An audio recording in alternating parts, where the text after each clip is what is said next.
গিলা কলিজা বানাইতেছি আমি বানাইতেছি। আমার খিচুড়ি রান্না করা হয়ে গেছে।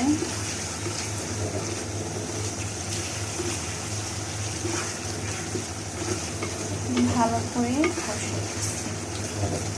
তারপরে হচ্ছে খিচুড়ি দিয়ে খাবো বলে এটা চিংড়ি মাছের মরিচ খোলা খোলা মরিচ পোড়া বলে, এটাকে মরিচ খোলাও বলে, মরিচ পোড়াও বলে।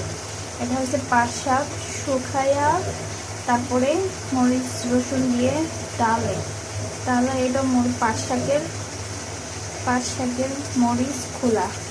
এটা মচমচা থাকে একদম শাকের মতো, বাসা বানিয়ে খাবেন মজা।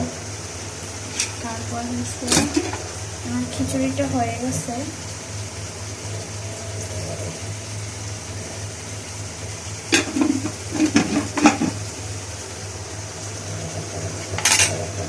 নিচ্ছি, এটা হচ্ছে মরিচ ডলবে এর জন্য কেটে রাখছি। শুকনো মরিচ টাইলা পরে সরষের তেল দিয়ে লবণ দিয়া রোল দিয়া পরে খিচুড়ির সাথে খাবো।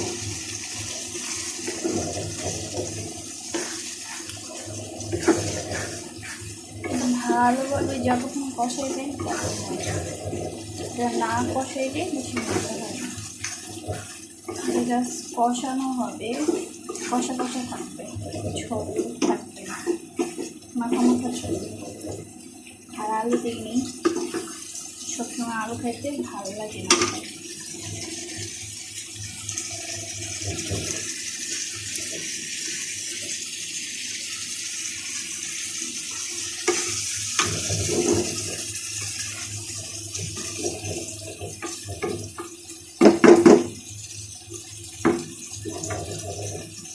ভালো